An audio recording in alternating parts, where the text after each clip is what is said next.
Lebanon के Hezbollah और Israel के बीच करीब एक साल से चल रहा संघर्ष पिछले हफ्ते और तेज हो गया। सोमवार को इजराइल ने हिजबुल्लाह पर लगातार हमले शुरू कर दिए, जिसमें अब तक 490 से ज्यादा लोग मारे जा चुके हैं। ये हमला 2006 के इजराइल हिजबुल्लाह युद्ध के बाद सबसे घातक बताया जा रहा है। इजराइल के पीएम नेतन्याहू ने अब लेबनान के आम लोगों के लिए संदेश भेजा है।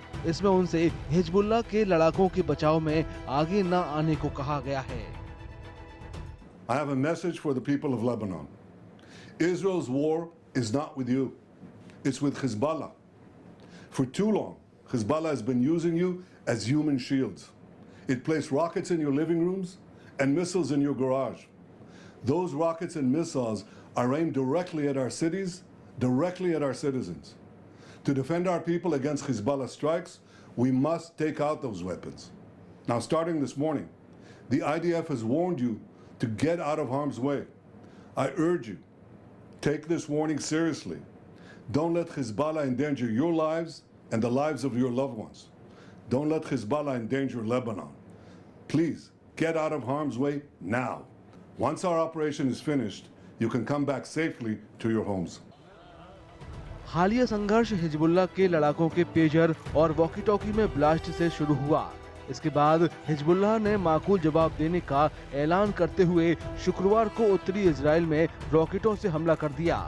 इस पर पलटवार करते हुए इजराइल ने बैरूत में हिजबुल्लाह की स्पेशल यूनिट के कमांडर को मार गिराया। इस हमले में और लोग भी मारे गए। The blast of the pagers and the walkie-talkies and handsets. Now, that is something that has created a fear psychosis.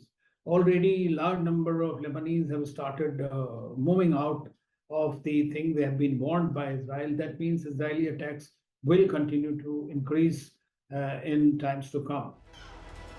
कई लोगों को डर है कि बढ़ती हिंसा की वजह से इजराइल और हिजबुल्लाह के बीच लड़ाई और तेज हो सकती है। इससे गाजा में जंग की वजह से अशांत चल रहे इस इलाके में और ज्यादा अस्थिरता का खतरा बढ़ गया है। If there is a ground invasion by Israel into Lebanon like those 2006, then Lebanese army will also be participating. Then other Arab countries will also be have to get involved directly in this war. Gaza युद्ध शुरू होने के बाद Israel और Hezbollah ने एक दूसरे पर कई बार हमले किए, लेकिन बाद में हालात बेकाबू होने पर दोनों ने अपने अपने हमले रोक दिए। हाल ही में इजरायली नेताओं ने लेबनान की तरफ से हमलों के जवाब में बड़े मिलिट्री ऑपरेशन का ऐलान किया था। गाजा में जंग धीमी होते ही इजराइल ने लेबनानी सीमा पर अपने जवानों की तैनाती बढ़ा दी है। एक डिवीजन को बॉर्डर पर भेज भी दिया गया है, जिसमें हजारों सैनिक शामिल हैं।